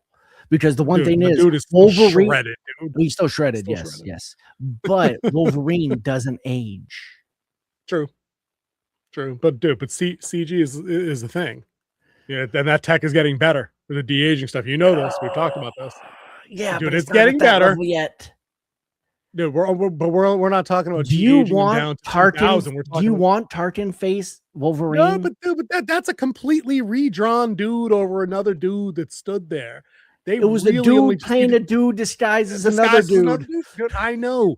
With Hugh Jackman, it's just going to be him, and they're going to put the magic brush filter thing on the screen and just swipe it over his face a few times and put reduced by 5 years. That's it. It's like they don't have to make him look like scrawny version of himself from the OG X-Men before he had the money to actually get jacked. Like, no, they don't got to go all the way back. They just got to go to like him as short Wolverine, then I'm in. Dude, that was good for a joke. Midget movie. ring. I don't really want. Yeah, I'm good. I'm glad that the actual live action character is not 5'3". I'm okay with that. I'm all right. I'm all right with your typical Hugh Jackman, Tom Cruise as Wolverine. Then we got the height right. I said I don't want to see 5'3" live action Wolverine. I don't want to see that. You know, I'm good with it. Get the Calverine. Bring him in. Make that happen. You know, like the I'm Calverine. fine with that. Calverine. Just saying. Just saying, dude, those 10 seconds of that movie in the theater I was in went ballistic. The only thing that got louder in my showing of that movie was Blade. That's it. It was that and Blade. And people were fucking nuts. And they might have almost been more nuts for Calverine. Ours got a little loud too when Channing Tatum came in as Gambit. That was more like a like a not. It was that a was different kind of. It was different kind of hype. That movie was rumored for like 17 years. Since like 98. We're getting a Gambit movie. We're getting a Gambit movie. Oh. And then we did Gambit in, was it Wolverine Origins? We did like a with, little Taylor Kitsch. Yeah, with a little, Taylor Kitsch, whatever his name is. Yeah. No. Gambit movie. Yeah, no. That was not what everybody wanted. Sad to say. And I love the jokes in the Deadpool about it too. About as finally I get a chance to be out here, Sherry. What did he say? I had a dialect coach. Look at shit. Dude, costume was great though. They nailed it. Yeah, looked just like they did on the top in the stupid headgear comic. The cartoon. That's what I was going with. Yeah. I know it was perfect. And they even when he appeared, they even hit you with a little bit of that because they used musical cues for literally everybody's intro as they came in. Like they were taking a page out of No Way Home, because when Tobey Maguire's Spider-Man came through his portal, they had his theme. When Garfield came through his portal, his theme. You're amazing. I love that. I thought the second half of that movie was great. If we get sidetracked from it, the first half I wasn't sold on. I really needed to get to the part where Aunt May got shot before I was like down for the movie. I'm like, this isn't going how I want, but everything after that was perfect. Like fan wise, I was like, this is good. This is some good shit. And the three of them, it's too bad that there's not this alternate pathway for the Spider-Man movies where it's a live action Spider-Verse and it's just them three finding Miles, them three finding Spider-Noir, them three finding Penny Parker with the robot in like future Japan. Like I can make that could have been cool. I'd have been okay with that. I'm excited to see who they cast as Miles. That's gonna be a fun casting. Oh, well, do sooner. I mean, at this point, do you not have to pull the trigger on live action Miles? At this point, yes. Is it not just? I think he's going to be the Spider-Man of the future. Like they're going to go away from the Peter Parker story and going with the Miles Morales story. And I think one of the lead candidates is Lucas from Stranger Things, because he's not too old to pull that off yet, right? Like I don't know how old he is in real life, but he's like they don't 20, get their shit together. He's going to be 20. Soon. He's 20. Is he only 20? He's 20 or 21. He's one of those two. I thought he was a little older than that. I think he's still in range for that, because they basically he's got to make sure he rocks the shave all the way down, because he was showing a little too much growth for a high school kid in that last season of the Fangs. And then was it in Tom Holland's where they had Danny Glover in it, and he was playing the guy who plays the Prowler, but in his world, it would be nice to see if they bring him back as the Prowler and see him in full Prowler costume would be pretty sweet. That could work, but I think the time is right for Miles to get that movie. And a lot of people think that's a tokenized character. I typically agree with that sentiment, but I love the two animated movies that I've seen. I think when you put the effort into a story like that, you you become something greater than the tokenized nature of how you started. You become your own thing, even if it's not completely original. You can still have people care about that property, that character, and So that story. you do know that it was Danny Glover is the reason why Miles Morales was created. Nope, no idea. Never heard that. No shit. When he was on so they were talking about making a person of color Spider-Man for a while, like a different universe, like they did with like 2099 stuff like that. But a person of color, and they came up with Miles Morales after they saw, and they were talking to Danny Glover about it, but they saw him because they wanted him to be in. It was just some talks going on. So you talking about Community? Danny Glover or Donald Glover? Donald Glover. Sorry, Donald. Thank Glover. you. Danny Glover's from Lethal Weapon. This is an important distinction to make. Yeah, Donald Glover. Okay. Just checking. So DG was still on Community at the time, and Community got wind of this, so they put him in a Spider-Man shirt for like 10 seconds on the show to show him in like that Spider-Man shirt costume. I've seen that. Yes, and I've seen that. That's where they came up with the idea for Miles Morales, and he's still connected to him because the first time Miles Morales was in cartoons, he voiced him. Oh, no shit. Yeah. Cool. You know, the character's still in print. I think he's got one book that's out right now. It usually charts top 20, if I remember correctly from when I've looked. So it is time. And I think that in a world that has obviously much less moving media, streaming TV, movies, you have a wider range to be able to put in a new character like that, because I think people have seen enough Peter Parker now. Millions of people have seen that story. We've watched Uncle Ben die 48 times. Like, I think we're good. You know what I mean? And those movies are recent, so it's not like you're checking out on something everybody loves to do something else. Like, we've given everybody recently what they want, what they've always liked. You can put in a Miles Morales thing now, and because he does pay respect to Peter Parker in all the versions that I've ever seen him in, I'm down with that. What I don't want is the Miles Morales version where we only get Peter B. Parker from the cartoon shit, and he's a fat, pudgy fuck that can't do anything right until he gets his own shit together. Like, no, we can have good mentor Peter Parker, teach Miles some shit. Origin story would be helpful, because I don't think a lot of people know his particular story. It is a little different. You know, his canon points of what pushes him are a little different. So I think you could get away with that now. And I think it would be a good time, especially if you don't want to necessarily go back to the well of hiring a new Tom Holland to do another Uncle Ben, you know, and just rinse, repeat. Yeah, I don't think origin stories are in the future of the MCU right now. Origin stories are pretty much done unless they're introducing someone you've never seen before, more like villain origins. Like, and I'm hoping, I'm praying. Careful. I have my hands together. Will it into existence, brother. Will it into existence. Where they do the backstory and they bring to life Mr. Sinister. You've long since said that on this channel. We can all dream. You came close. It was right there with that. Was it Amazing Spider-Man 2 that had the logo reveal, right? Yeah, it had the case. Documents. Yep. Yeah. In the case. Yep. Oh, that must have been a proud day in the King Z household. Like, oh, it's happening. There's so much you could do with this brand new Fantastic Four. I'm not Fantastic Four. I was reading Pape's comment. This brand new X-Men. True. But who do we put on the team? On the Who is this new X-Men? team on the X-Men? Dude, X-Men and Avengers are like those things that, like, there's 9 trillion characters that they've had since like the 60s. I like the ones that we've had. It's in my head, whenever I'm compelled to do these questions, I'm always thinking like, all right, if I had these 5, that means I can't have these 5 anymore. But you know what? The 5 I had are the 5 good ones. You know, so I got to take this question off. Let me ask you, who do you want as a new team? And will it include anybody that's on the level of popularity of those other ones? And can some of those people be there? Can I have Wolverine? Can I have Storm? Can I have Nightcrawler? Can I have those 3? I think having Storm is possible.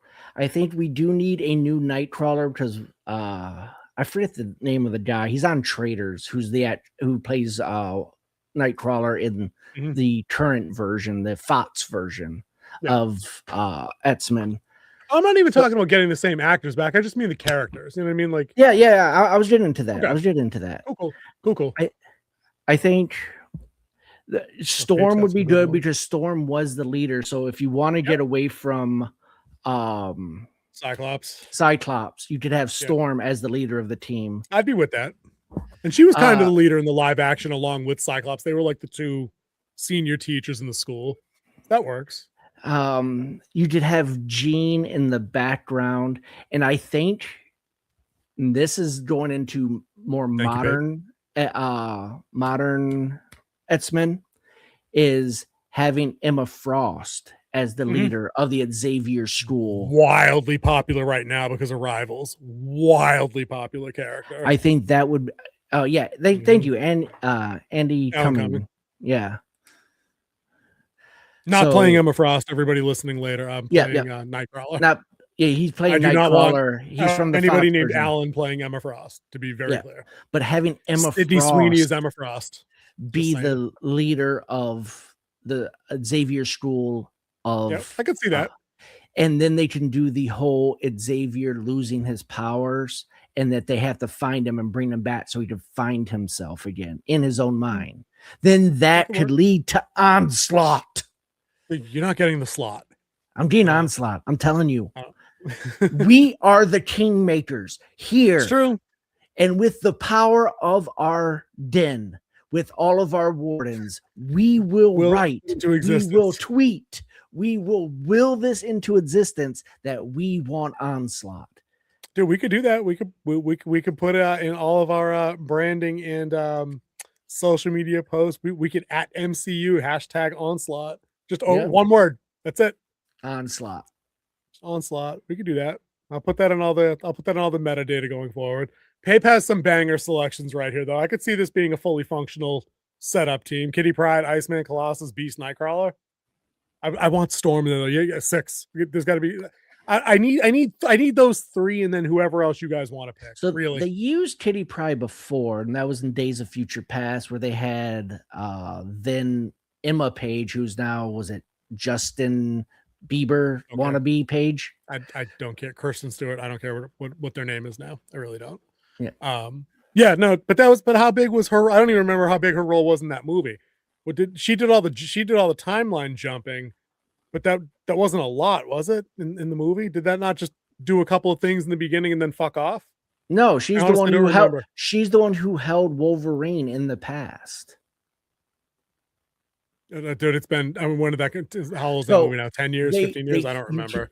So what they said is that they cannot physically time travel. They do not have the ability, but she could send his consciousness back in time into his own body. Oh, that's right. I do remember. And then she has her hands on each side of her head. She gets hit, and she's like trying to hold him there, and like that's when he gets shaky at times. And that's right.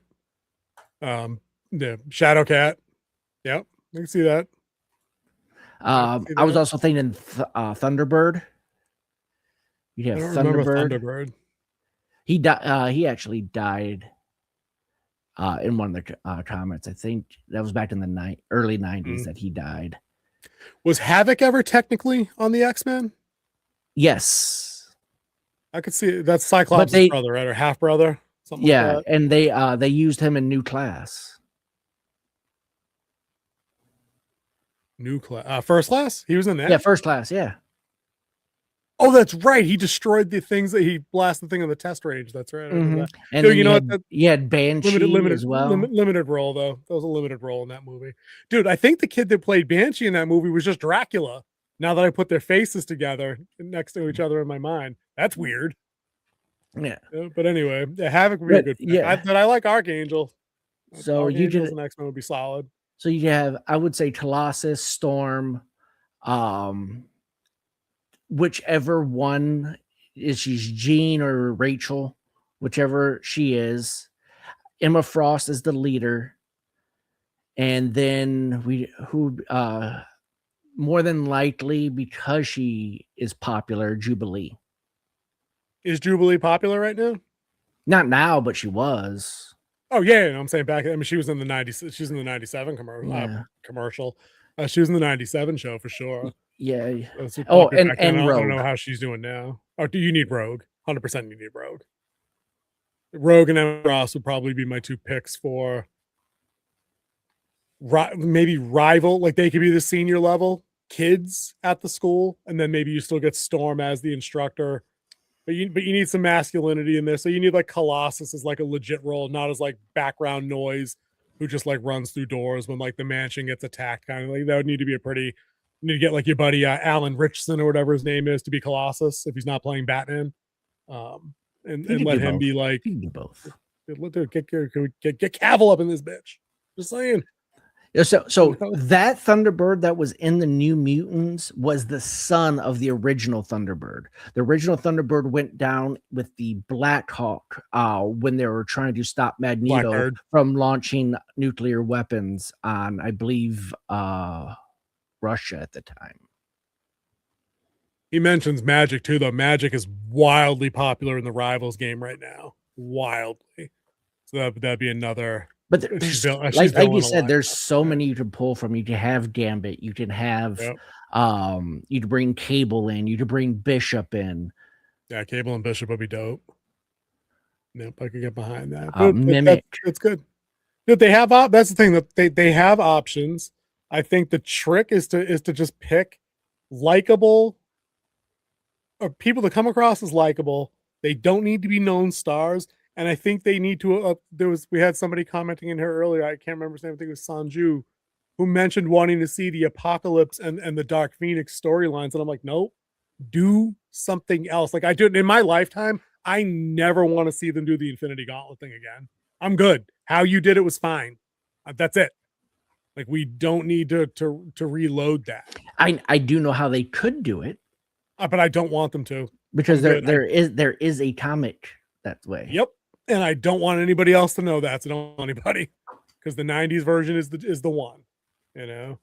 Forge would be good. Yeah, Forge would be solid. Yeah. Forge would definitely be solid. So there's many ones that you could go. And this goes into the casting of this new class, which there is a rumor out there. And if this happens, I'm out. I'm done. I'm walking away. I'm done with MCU. I will walk away. Now, if the king is threatening to uninstall, you know you've crossed some kind of line. Lay it on me. You haven't seen the rumors? I have not. I don't have anything that would motivate you. Oh, as Rogue. That's a joke, dude. Nobody thinks that's serious. You're safe, dude. You're absolutely 100%. I said, safe. If this happens, I'm done. I'm out. Dude, listen, you know that. I know that. Warden Prime knows that. Everybody, your buddy Kevin Feige knows that. We're good. Don't worry about it. It's like letting Tarantino write a Star Trek film. Right, like a Star Trek TOS episode. Yeah. Yeah. Nope. Some things just don't. Just some things don't add up. Right, I don't think she's not talented. I don't think that she can't play, but she's not Rogue. She's not Rogue. She is not Rogue. She would not have the ability to hold that role down. I don't need Rogue cussing every sixth word.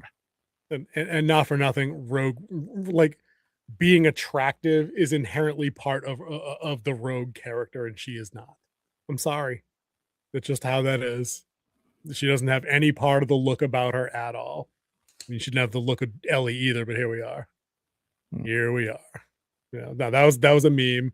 You can always tell that because whenever the headline reads, fans get excited about this potential MCU casting. No, they're not. No, they're not. It was like the same headline that came out where it said Nintendo fans excited about this potential Zelda casting. It was like a trans male. Like, no, nobody's excited for that. Literally nobody. One person wrote that on a Tinder blog, and you think that's fans, plural. Sorry. That's not. One of the comments on there is like, are those fans in the room with you right now? Right. I love that. That's kind of a thing. That's kind of the line going around for a lot of things right now. I love that it's getting traction like that kind of dig. You know, no one's excited for that. That's not a thing. She's not Rogue. She doesn't embody any of the spirit of Rogue, any of the charm and lovability of Rogue, any of that self-deprecating, like no faith in herself at times, her fear of what she could do. Like, no, stop it. Shouldn't have that. All right. So we went 90 minutes on our Yeah. first topic. I think that you know what? Given my schedule, I think that might have to be the first and only topic tonight. We might have to actually put a pin in the Paramount stuff. Well, see, Paramount won, everybody. Woohoo! All right, we're out. We'll see you guys next week. No, I actually had real quick. Well, I'll just do this real quick. Come on, we got time. We got time. And I won't even make it the James Gunn thing, because that's an interesting corollary. The whole, if the Ellisons won and they're in charge and they're politically leaning one way, and Gunn has increasingly revealed his leftist tendencies the other way, are they able to work together, or does Gunn ask to be let out of his Green does contract? not have a political party. You would think, but one side over the other seems like they like to think they're more principled than the other. I don't know. We'll see what happens. I think if a he gets lot told of he people has will to tone down rhetoric, who knows? maybe tone down rhetoric, but no one's going to stand in the way of money. They will put their feelings, their beliefs on hold for money, especially in this industry. But that lends itself to, even if he doesn't want to leave, does the new ownership there tell him, hey, we're gonna buy you out of whatever contract since it's up next year anyway, because we've seen what your first entry has done. We're not impressed financially. We're not big fans of what you've done with Peacemaker. We don't really like the tone and scope of that show. And Clayface sounds interesting, but that's not Batman, so we don't know about that either. Like, is there a mechanism whereby they're just like, hey, we're not going to run back to Zack Snyder or anything, but do they just not take this on as being something that hasn't been as productive as maybe people had hoped it was going to be? I don't think they've given him enough time, and I think James Gunn himself needs to back away from the creative side and start being delegated. Yeah, he needs to be the manager. He needs to be the overall arching view of like, this is what I want to tell, and then we know he can do that. Yeah. But I believe James Gunn and Ellison would both put their stuff to the side to make money. I agree. Pape's got a pair of comments in a row that kind of hint at what I was going to get at. He says Gunn is gone and Superman doing poorly dooms Gunn's DCU. Dude, I'm inclined to believe it really did come in flat, and the numbers are on the wall for that movie now. People enjoyed it, but it was nowhere near anything resembling blockbuster status. And if your flagship title can't get people excited to go, does Supergirl? Probably not. I'm with King on Clayface. Like, I'm in it for that because I think there's an interesting not superhero story to be told there with some of the body horror and some of the other interesting things you can do there. Yeah. Like, that could be an interesting watch just because, but does Lobo making a 3-second appearance in Supergirl fucking move the needle for you? No. Well, he only had a 3-second in the trailer. He has a much bigger role in the movie. Oh, does he? Okay, I thought it was just a cameo, and they only gave you 3 seconds of the cameo. I didn't realize he was a big part of the story there.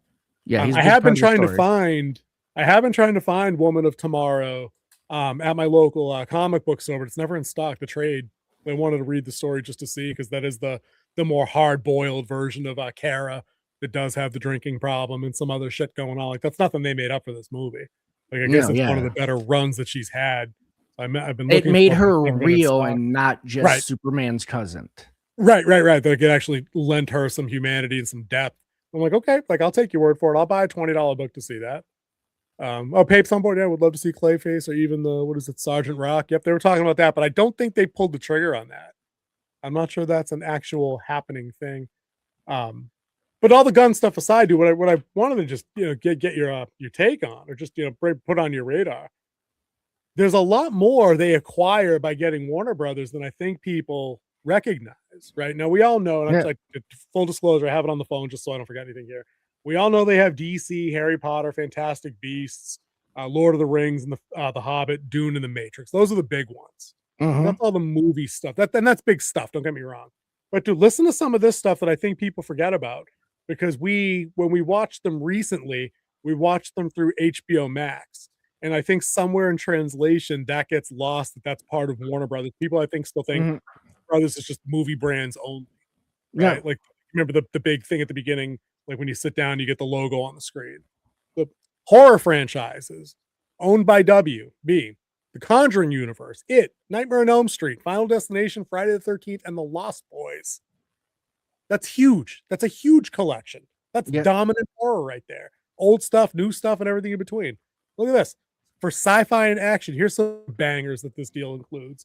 Mad Max, Blade Runner, Gremlins, the Lethal Weapon series, the Ocean series, the heist movies, right?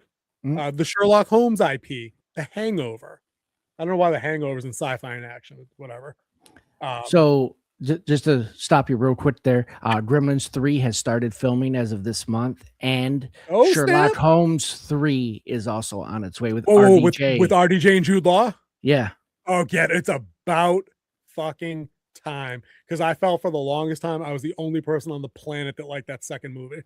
I love the second movie. I loved him going over the side with Moriarty. That was an awesome ending. Awesome ending. Where like Moriarty's like, oh, you thought you were the only one that could do the slow down thing, and then he does it. And Holmes is like, the only way out of this is to do the unexpected. Yeah. Awesome. That shit was the bomb. Also, on the animated side of things from the Warner Brothers deal, also huge stuff. Not sure how this might not be as relevant now that I think of it. I read this list again. They get the Lego movie franchise, which is current. That's modern. That's parents are bringing their kids to shit right now. But listen to these old school things too that they could 100% regenerate into new content for kids. Looney Tunes, Scooby-Doo, Tom and Jerry, The Flintstones, Yogi Bear. So they own Hanna-Barbera stuff. Pretty much. Sherlock Holmes is now in the public domain. Forgot about that. We're about to see a killer movie. Sherlock Homicide, something like that. I got nothing. Oh, I should have said Sherlock Homicide. That was the joke. I missed it. It's getting late. And then on the TV side of things, then it ends with in terms of content. And I think you know most of these. Game of Thrones, huge, right? Succession, White Lotus, and these two in syndication forever that absolutely equal subscribers. Friends and The Big Bang Theory. Permanent loop on a lot of people's TVs for background noise. They also own The Sopranos, CNN. Yep. I'm getting to that. Hold on. The networks that are included, and this is the last section. TBS. Right, HBO Max, CNN, Cartoon Network, Adult Swim, Discovery, TLC, HGTV, Food Network, TNT, TBS, and Animal Planet. Yep. And that's my entire cable package, dude. It's crazy. And then the gaming side of things is the last. Sorry, the gaming side is the last section. Mortal Kombat, DC Games, Hogwarts Legacy, which has another game coming out, I think, in a year, and all the Lego games again. Lego being a banger thing to have onto. So dude, they are primed to print money. Will they head down a proper path that respects some of these legacies and that they can actually earn legitimate dollars out of, or do they continue to flush things? Because the cautionary point is they've already done Star Trek dirty. Like Paramount already had Star Trek and is responsible for the garbage state that's in. So, it depends on who they leave in charge of the Warner Brothers side of things. It also depends. The good thing I can see with Paramount winning, you will never have to worry about, are they ever going to not put stuff in theaters? True. Because they were already talking about 30 movies a year I was hearing earlier. And the Netflix deal would have only committed to like 15. Yeah. And they've only committed to like a 45-day non-streaming agreement. So with that, we can probably see some more stuff with theaters happening. Other than that, I'm not sure what to expect. It's going to be a brand new world for us. I think the only standalone theater that's still left is MGM, and they make their money off of casinos now. So I thought they made their money off that streaming platform that everybody has. You mean the one that we kinged? The one that we got and made the show the #1 streaming show in America? Listen, if the clowns that run Starfleet Academy can boast that for a single episode for 4 hours, they were #1 on Paramount's own streaming platform, we can absolutely take credit for getting Robin Hood to be the #1 spot. I'm getting t-shirts printed. I'm getting a banner placed underneath my billboard. That's right, Kingmakers. Dude, they're absolutely raking in that $7.99 a month over there on MGM Plus times 30 billion people. Wait, how many people are on Earth? 8 billion? Yeah, they've got 10 billion subscribers, 100%. Yep, because They some got households aliens. have had to have it Yep. twice. Yeah, the people on Venus are absolutely streaming MGM Plus just for Robinhood. That's a Hey, fact. remember, a night at Venus is a lifetime on Mars. That's right. That's right. Pape said Game of Thrones movie is now rumored to be happening. Dude, I saw a headline for that the other day, and I didn't have time, or I forgot to click the article to see what it was about, to see which show it was based on, or if it was on its own completely other brand new cast of characters and story. That's a wait and see for me. I feel like that's another one. Like, you're like 10 years past the point where that would have been an absolute slam dunk. No pun intended with the dunk, because Night of the Seven Kingdoms is absolutely a banger show, and I should make King Z watch that because it's only a half hour per episode. You should probably watch that. It's good. So I want to go back to a comment that Pape said earlier, Shoot. and I'm throwing that up here right here, where it's like a desperate time for theaters.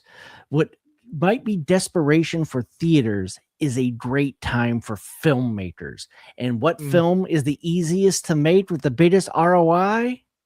Horror films. Movies. Why did it do that one? Remove. Oh, it didn't segue right.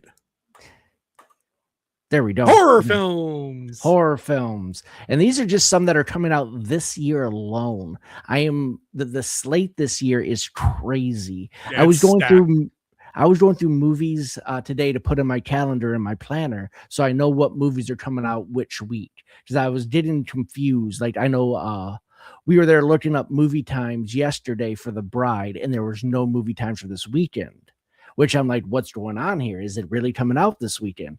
And then when I checked today, it had times for this weekend. So I just wanted to clear that up. But I went through today on one of my breaks. Yeah, we'll just call it a break.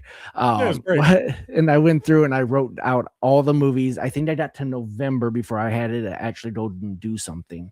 But it's the movies and the big one that's coming up, I believe, is on this next one. There we go. Yeah, Ready or Not. Undertone.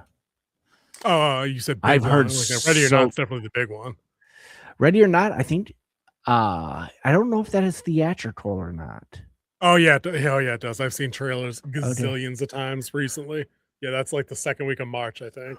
But and they said that when Oracle was creating these for us before she went on her vacation, she told me that every time she looked up anything for The Passenger, all she kept finding was that The Passenger has the creepiest trailer of all time.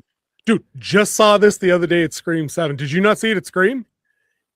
Yes, I did. Yeah, dude, it's one of the creepiest things I've seen in recent memory, for sure. And that's why The Passenger was actually the first one on my little list that made me think that horror is going to eat, because these movies are coming out like every 2 or 3 weeks for like the rest of the year. It's insane. It's not just a season anymore. And you know why? Is because theaters have openings. What you just said. And because theaters are having desperate times, they're putting movies in there. And the horror movies you can make quickly. You can make them good quickly. And you get a huge ROI, especially if you limit locations. Look at this one down at the bottom. They Will Kill You. It's pretty much filmed in 2 hallways, the entire movie minus a few scenes. That's all it takes is a good core story concept, like you said, and a healthy respect for whatever your budget is, and you can absolutely make bank. Like the Markiplier movie Iron Lung continues to score. Yeah, continues to score. Well, his time's out. Yeah, look at Dolly here. Yep.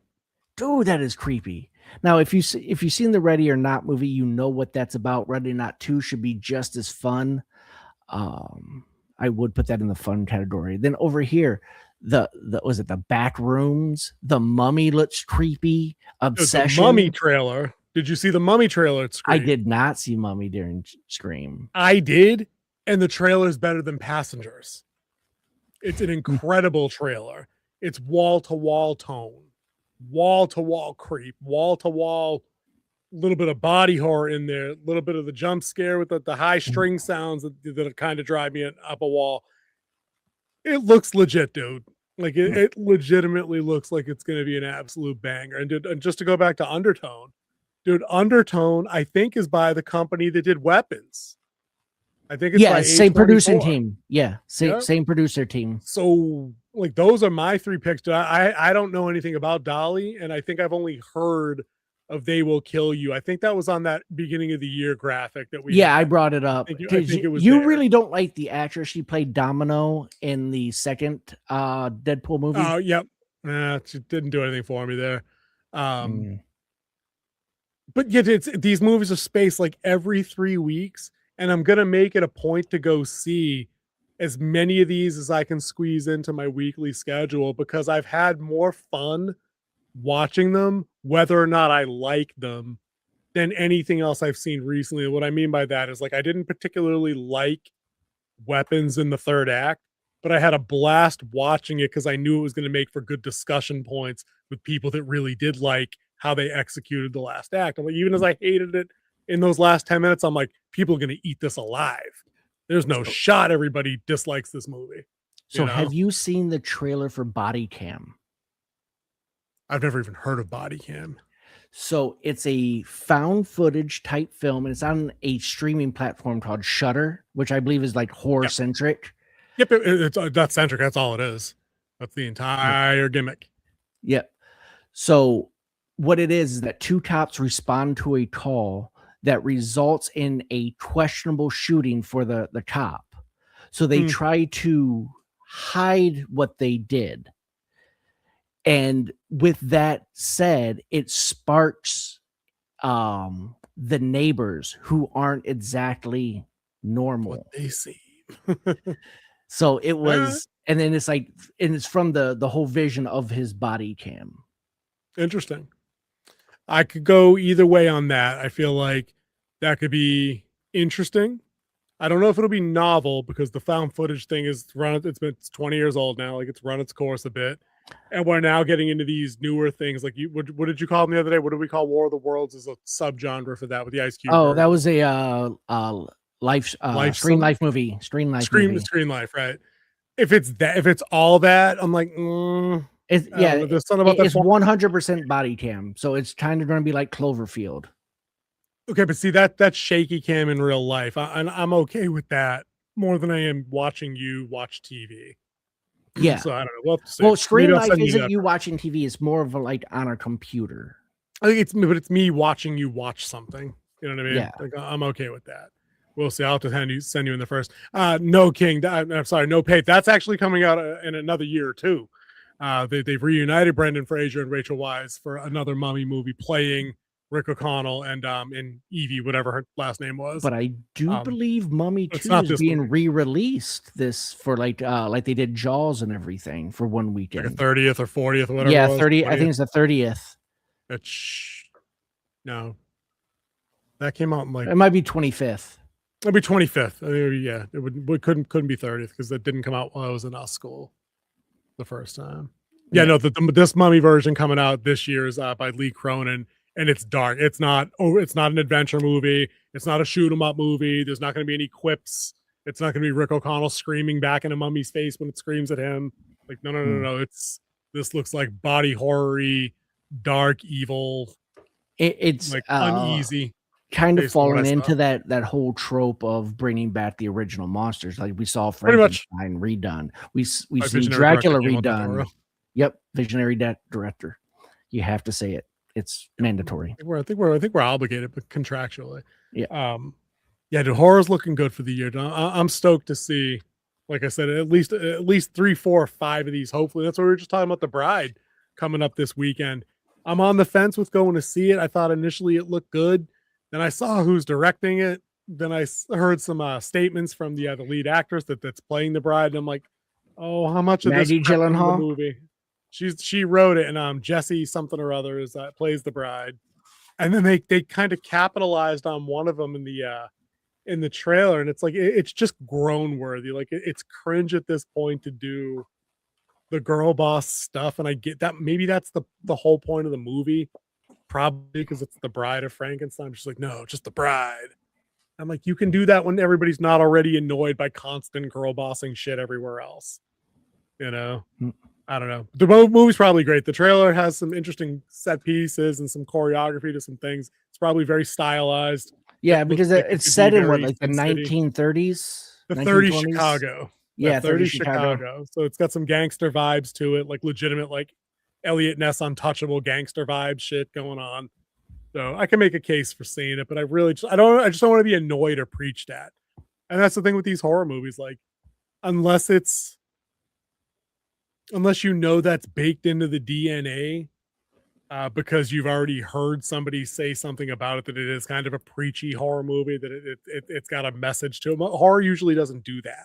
It shouldn't do In my that. opinion. No, it's fairly politically neutral in most ways. Yeah, So I'm happy to keep throwing my money at Undertone, you know what I mean, or any of the other 10,000 things coming out. So listen to Just March. So we have The Bride, which we just talked about. On Netflix, you have War Machine. So you have a sci-fi movie coming out with Alan Rickman. Oh yeah. Then next week you have Undertone and Body Cam come out, which that's only on Shudder. I'm probably gonna hit Undertone for sure. Yep. On the 20th, you have the Peaky Blinders movie coming out on Netflix. You have Ready or Not 2 and Project Hail Mary. That's going to be a tough weekend because I actually wanted to see Ready or Not 2, but now I can safely put that on a back burner because I'm seeing Project Hail Mary. That's happening. That's 100% happening. I'm buying tickets as soon as I can for Project Hail Mary. Mm-hmm. And then the 27th is They Will Kill You. Also, there's a movie coming out on Hulu that looks pretty fun, has time travel in it, and it's called Dick and Nick, and I forgot the last one. The site I was on only had the 3 names, not the 4th one on there. What's it called? It's Mike and Nick, and I forgot who the 4th person was, but it's a time travel movie and has Vince Vaughn in it. Oh, okay. So and it looks Time Machine too. It looks funny. It looks legit funny. Then April, you got Super Mario Bros. Yeah, I'm in for that. Actually, April is the light month. I'm telling you that right now. Because Super Mario Bros is going to make $2 billion and nobody wants to fuck with that. And then Michael's the other one, the Michael Jackson biopic. I kind of want to see that too. I do too. I want to see how he does Michael. I actually want to see that. Yeah, I like little Michael. Mm-hmm. All right, then we hit May with Mortal Kombat, Obsession, Star Wars, and Passenger. Star Wars. Oh, dude, that Grogu thing's coming out in May. I keep forgetting that, because I don't care. That's out of every movie you just said. That's the lead one I want to see least. Also, Spider-Man Noir is released in May 22nd. We'll be doing plenty of stuff that isn't first and foremost Mando and Grogu. And then so that started off the summer. Then we got Scary Movie, Masters of the Universe, Disclosure Day, Toy Story 5, The Death of Robin Hood, and then Supergirl to round out June. But even June has some stuff. I'm telling you, we are packed this year. It's going to be a good year. What did you just say was in June? There was one in there that I wanted to comment on. Disclosure Day, Toy Story 5, Supergirl. Nope. It was before that. Passenger. Nope. There was one more. You said every one of them except the one I wanted to say, and I can't remember already because it's late. It's not late. It's only late in your mind. I've been up since 3. It's pretty Scary late. Movie, Masters of the Universe. Scary Movie. That's the one. Because saw that trailer at Scream. Don't know if you saw it. Yeah, I saw it. Yeah, that was there. Okay. Theater cracking up. People laughing at some shit. It felt good to see people laughing at some stuff like that. And then, of course, the softer than puppy poo generation complaining online. Already. They made a they-them joke. And then Marlon Wayans comes back out and has statements that are like, listen, we're here to cancel the cancel culture. We're bringing comedy back to how we did it when we were growing up, which was we're taking shots at everybody and everything. Nobody don't safe. Like it. Nobody said. The tagline for the movie is no safe spaces. Yeah. Dude, we will be doing, I'm telling you now this, I'm telling you on the channel right now, we will be doing a ticket giveaway for this movie. I will buy 12 tickets for everybody that isn't the 2 of us and get people to go see this movie. We can give them out in groups of 2. They would do 6 pairs or something like that because people need to go see this movie and send a message that comedy needs to be back. Comedy retard should not right be now. censored. Comedy should not have to worry about what it says. It's comedy. Dude, they had parts of the best part, the funniest shit in that trailer was the one kid saying we're not here to do some half gay shit. And then but who's the older brother? Who's the older Wayans brother? Not Marlon, the other one. Not Keenan Ivory. What's the other one's name? It's not Damon. It's the other one. I can't remember his name. Mrs. Wayne's got like 7 kids. Yeah, they're all funny. He opens the other and he goes, why can't we do some all gay shit? I'm like, that's funny. I'm That's sorry. funny. He timed it perfectly. It was hilarious. You know? And that's the thing with comedy. Comedy is so hard to write because timing is so important. You gotta have actors that can pull it off. That's why I'm glad they're writing, directing, and starring in this thing on their own. Yeah. Like the bit where Anna Faris's character, I don't remember any of the characters' names. It's been too long, but Anna Faris is the white girl. Sydney. Her name's Sydney. Oh, no, it's Cindy. It's not Sydney. It's Cindy. Right? Cindy, yeah. She meets her old friend from the other movie, the black girl that had died in like part 2 and then came back. Part 2 and part 3. And they never mentioned how that happened. I don't know. She's like, I don't know. It's been so long. I don't know if we're still friends. I'm a Republican now. That's funny. I'm sorry. Yeah. I'm supposed to hate you, but can we still hug? I'm supposed to hate you. Can we still hug? Dude, that's funny. And not a single person voting right wing thinks that's not funny. All this censorship for comedy came from the other side, modern day. Fact. So if the Wayans brothers can put, the Wayans family can put comedy back together in the theater, fucking take my money. I'm buying tickets. Yeah. Telling you that now. I mean, if you want to say that one side censors more than one or complains about jokes a little bit more, all you have to go back is look at South Park when they did the Charlie Kirk episode, and then Charlie Kirk making comments like, hey, they got that right. It's like, it's funny. It's comedy. I'm not hurt. I think it's funny. Dude, that's why I said modern day, this is all of them problem. Now, if we kick it back to the 80s and like the satanic panic problem, saying, if we kick it back 4 decades, dude, the other side gonna own a whole lot of the censorship and shit. These things, especially if you go back to the Nixon side or late Reagan into Bush Senior. Yeah, dude, it wasn't the Democrats trying to censor rap music. I haven't forgotten that. You know what I mean? I get that, but it's Dick not Cheney. Right. It's not 1992 anymore. You know what I mean? It's not.